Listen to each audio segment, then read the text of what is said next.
Hello, children. It's me, Dad, back from the shop to tell you why you've all been fucking up.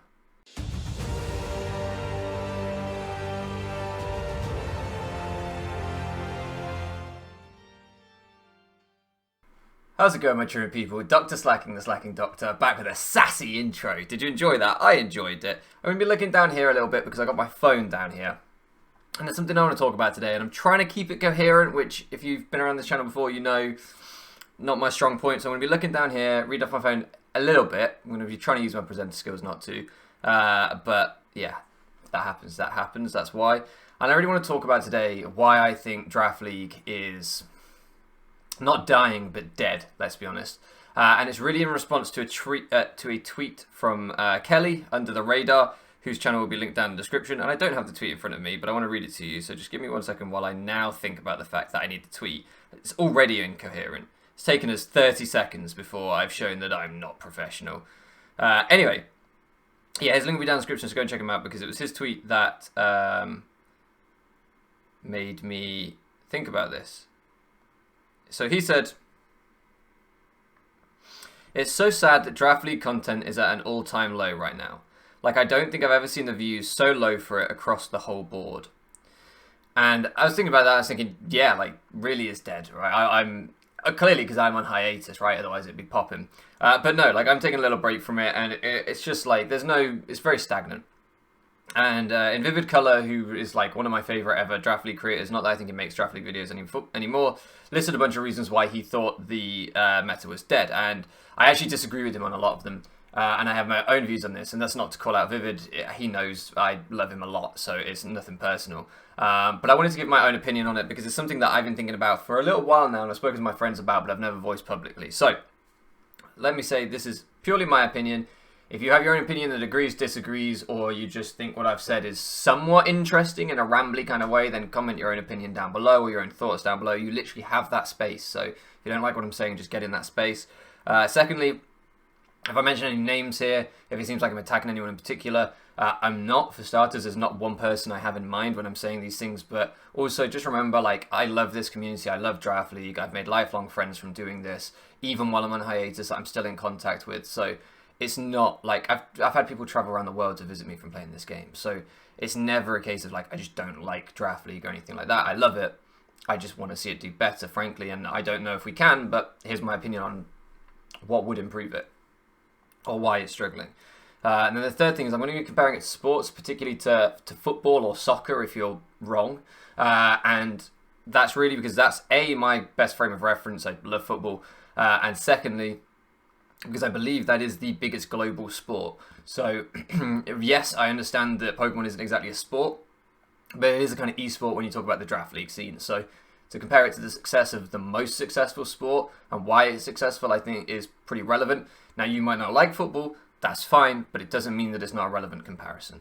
Unless you think it isn't, then comment down below and I'll tell you to go fuck yourself. But that's what this is here for.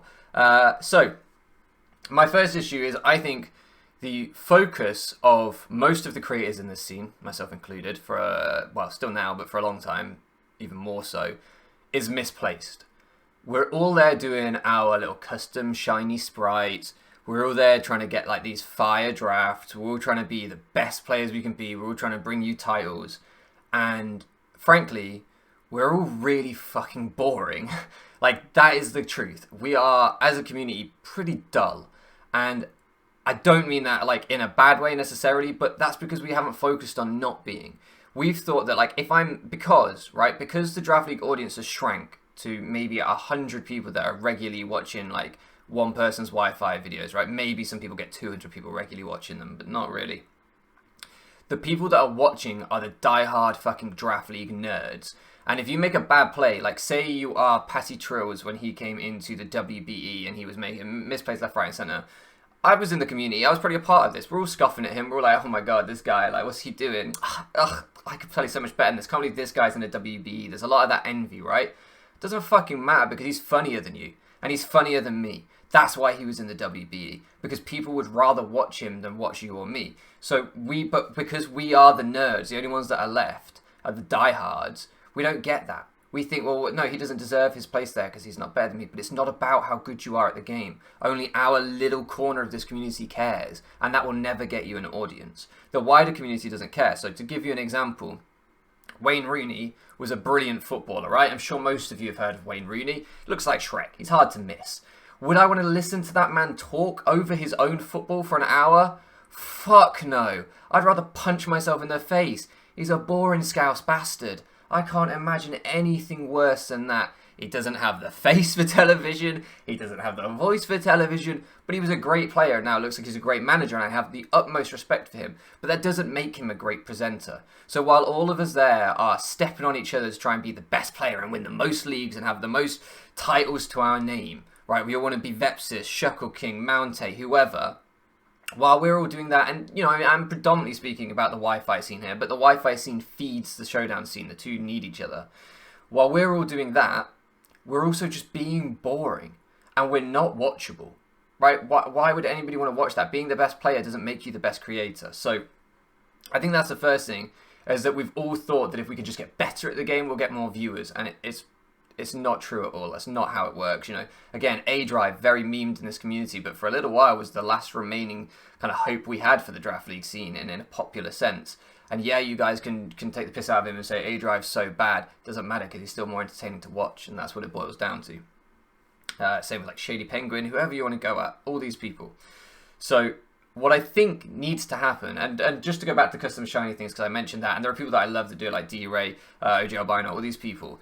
The reason I bring that up is because we're all doing this like, well, that'll give someone visually something more stimulating to watch in the game. That's not the fucking problem. I mean, some people just do it like Mario B and stuff. Maybe they just do it because they like how they look. I get that. But changing custom shinies is like, again, a footballer changing his boots. Right? Sure, there are some of us that are kind of interested in the fashion of football. There are some of us like, oh my god, like Neymar's signed with Puma instead of Nike, and that's kind of interesting. But that's not going to make me watch his game. I'm not going to go watch a PSG game now because Neymar's got different boots on. So it's not going to bring you in any more viewers. It might be a little fun quirk, but it's not going to help you. And those little aesthetic changes won't stop your video from being boring if you are boring.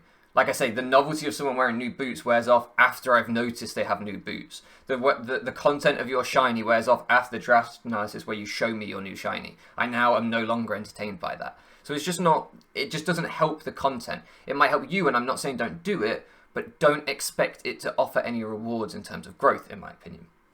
The next thing is, how do we address that, right? I think the issue is not that D-Ray, Vepsis, any of the people that I've mentioned, right? It's not that any of them are actually boring. People are actually boring presenters, and I'm not necessarily saying their videos are boring. I'm using these people because I love these people, and so I feel comfortable using their names because they know how much respect I have for them. But it's not that they're necessarily boring people. It's not that they're necessarily bad presenters or anything like that. But you try playing a game at your highest level with 100% of your brain power, and then being funny, and then being entertaining, and then being interesting and insightful. I'm sorry, how many brains do you have? You're like a fucking cow with 6 stomachs, man. You can't do it. It's not possible. There's a reason that when footballers play football, they don't have a little Bluetooth earpiece sprinting down the line going, oh, I'm fucking blowing out my ass, but I just think the next goal will change the game. Like, they don't do that. They're focused on the game, and that's why they're elite players. If you want to see elite play, which we do, like, don't get me wrong, I would rather watch a World Cup match between, I don't know, Spain and Italy than I want to watch my local team that I play for down the park. Because I'll tell you, I might be slightly funnier than Wayne Rooney in front of a camera, but I'm nothing on the football pitch compared to him. So again, we do want to see elite level play, but you cannot make elite level play entertaining while participating in it. And this is where I think post-coms almost had something good, but there's another problem with those which I'll come on to in a minute, but not quite. I think what we ultimately need is commentators. If you think about successful esports, and I don't follow esports at all, but my understanding when I've watched VGC from Pokémon and I've been exposed to clips of League of Legends in other video formats, because I would never voluntarily sit down and watch anything that Isaac likes, but when I've been exposed to clips of League of Legends and other videos and stuff, as I understand it, you have the elite players, or Smash. I don't really follow Smash, I like the one on the GameCube, but that's not the point. From what I understand, you have the elite level players who, let's take the guy from Smash, is he Swedish? I think there's a Swedish guy who's considered, is it Leffin or something, who's considered a complete cunt, right? Let's take him. I don't know the guy, I'm just saying, that's my interpretation of his public persona. He sits there and he plays the game, and he's very good at the game, while 2 other people sit behind him commentating over his gameplay, saying this is why he's doing this, is he on the ropes? When Wolfie plays in his VGC tournaments, he's got people talking over him. When he plays Draft League, he's trying to commentate himself. It's 2 completely different skills, and they don't necessarily go together. Now, I think Wolfie's a great content creator, but I think if you separated those things out and specialised, sometimes he was commentating, sometimes he was playing, I think it would be much better. So ultimately, I think live Pokemon Draft League games with commentators commentating over them so the players can focus on playing would massively, massively improve the viewer experience, because then you don't have those long silences when people think of plays. You don't have the distraction of trying to be funny or trying to be whatever while also trying to be an elite player. You could just separate the 2 and make a good quality video, in my opinion. And that's where Postcom nearly got to it. The problem with Postcom was it wasn't live, and there was a lot of suspicion that surrounded it. Did you really mean that play? Oh, you're trying to sound cleverer than you were. Because again, the only people that were watching Draft League were Draft League fucking nerds. And so you were watching it and being like, this guy thinks he's so good, but I'd 6-0 him with my fucking Maractus. No, you wouldn't. Get over your own fucking ego. If he says he made that play on turn 3 and you don't believe him, that just sounds like you're a cynic. Like, maybe he's lying, but also, why do you care? If he's lying, then sure, fuck him. But why do you care? Just watch the fucking game. And when you watch a commentator who's not playing the game, you never have to have that suspicion, right? You never have to listen to someone. You might say, oh, they're biased towards their own team. Sure, commentators might have bias. But again, you're not suddenly suspicious of people. It doesn't put you off in the same way that trying to commentate over a game where you made intellectual plays makes you sound arrogant or lying. But that's what was happening with Draft League Postcom, in my opinion. You'd sit there, you'd be like, yes, I made this great fucking read where I doubled out here, and sure, someone like Blunder can pull it off, maybe. But his content will also put a lot of people off. A lot of people will watch Blunder and they'll be like, this guy's a prick. This guy's arrogant as fuck. I don't want to listen to him talk about how great he is over his own battles, right? So it happens. It's very difficult to either not sound like you're lying or like you're arrogant or whatever if you're playing at an elite level, which you have to be entertaining to watch, as we've already established. Or it needs to go both together. Because that, I should say, that was the problem with WBE and APA and... Not APA. Well, APA a little bit before it closed down, but not so much. But WBE and GBA.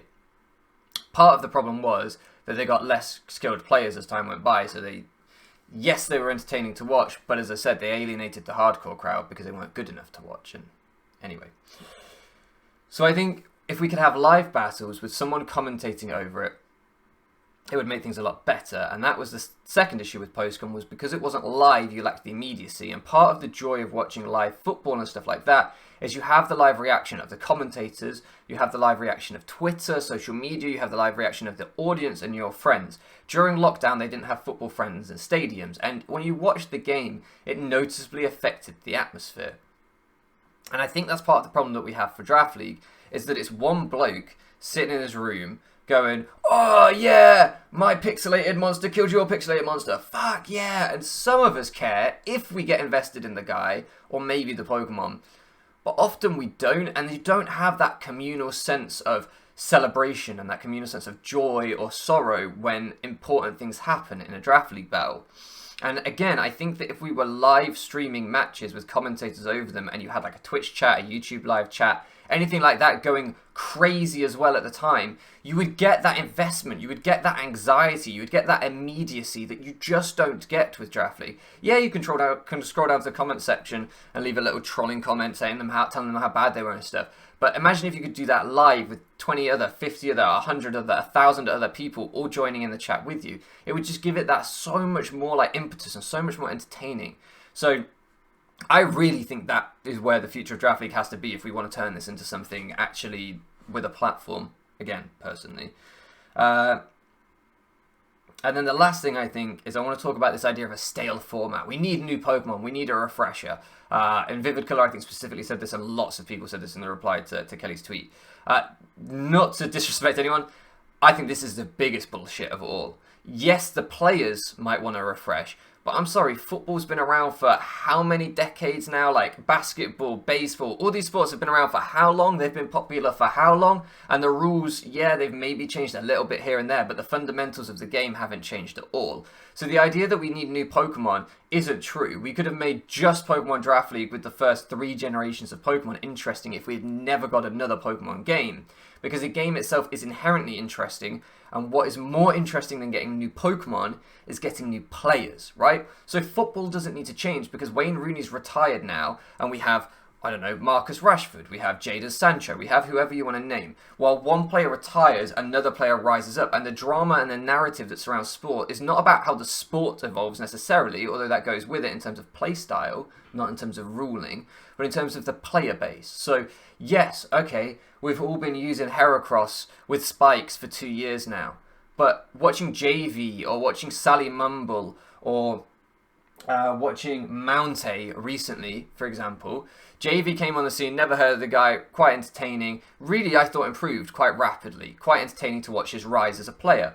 Sally Mumble came out of nowhere, really likeable dude, like intensely likeable dude, even if he was playing in tournaments and never making playoffs, right, in live stream tournaments. People would root for him because he's so likeable. It doesn't matter, right? If he's playing at a good enough level, which he is, it's like Brighton as a football team. This is going to go over a lot of people's heads. Brighton are like a mid-table football team in the Premier League. They're not that good, but they're intensely likeable. Now, I'm not calling Sally out, but Sally could be a mid-table team, is what I'm saying, and he would still be everyone's like favorite dude because of who he is. Same with JV. Like, so you don't need to have new mons, to have new faces, to have new sources of entertainment. And then Mountay, right? Mountay, fucking hell, how much more of a narrative do you want? Mountay is, let's be real, a pretty unknown guy on the Wi-Fi scene for the most part. Then we have this thing, COG, Champions of Gala, right? It's probably the biggest, it's probably the most competitive thing we've had in the Wi-Fi Draft League scene ever, right? He gets to finals, he plays a bit of a god of the community in finals, who's also a fucking idiot. No, he plays me in the final. I know, anticlimactic, right? But he plays me in the final. He gets there. No one even knows who this guy is. We had Vepsis. We had Shuckle King. We had all the dudes that would be your favourites to win this kind of thing. All out. And we have an idiot and a guy that most people hadn't really heard of at this point in the final. Now, he didn't even start as an original coach. He came in as a substitute coach. He's literally a super sub. It's like that striker that comes off the bench in the 90th minute to score the winning goal in the cup final. Mountay comes out of nowhere, steals the crown, and fucks off back home with it after demolishing me in the final.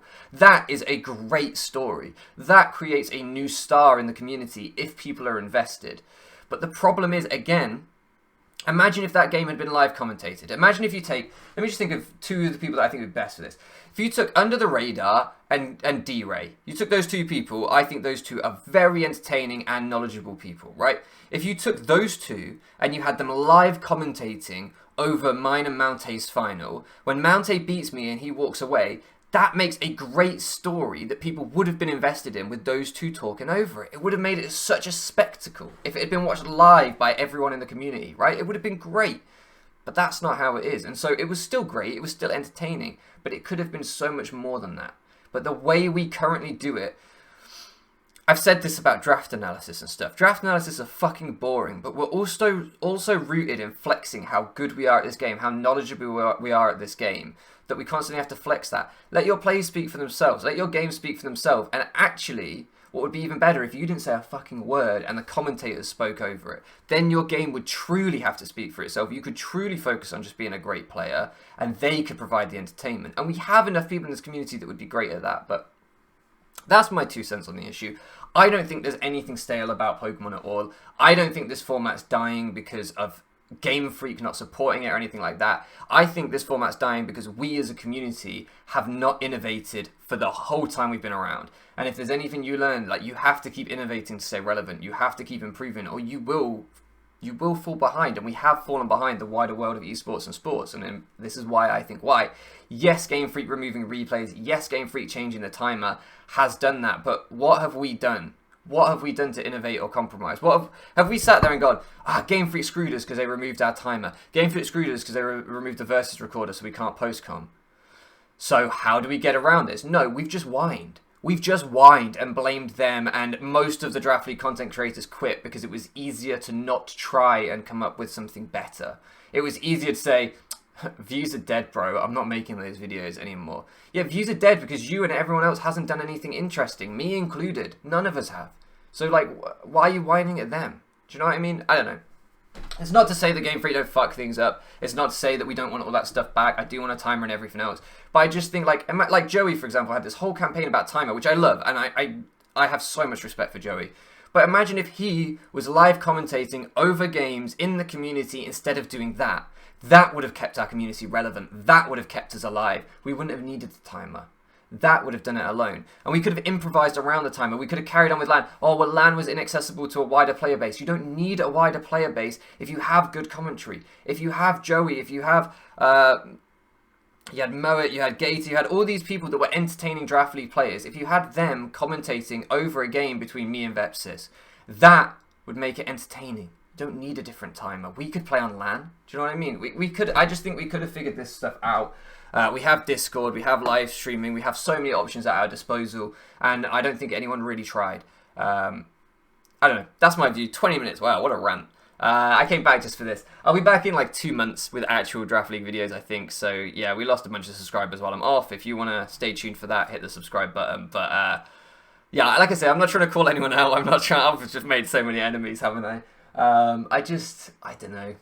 I don't know. I love this community. Like I said, I've made lifelong friends here, and I just think that we've given up on ourselves, and we're not really trying, and myself included. So this is me trying, I guess. This is me trying to put a bit of a stick up everybody's arse, and maybe we can rocket. I mean, I can put a stick up your arse if you want, but I think the expression is rocket up everyone's arse, and maybe someone who's a little bit cleverer than me can figure out how we can actually implement this stuff. Maybe not. Maybe everyone will ignore me, and I'm just an old crazy man shouting at the sky. Regardless, thank you so much for floating around with me, and I'll catch you again next time.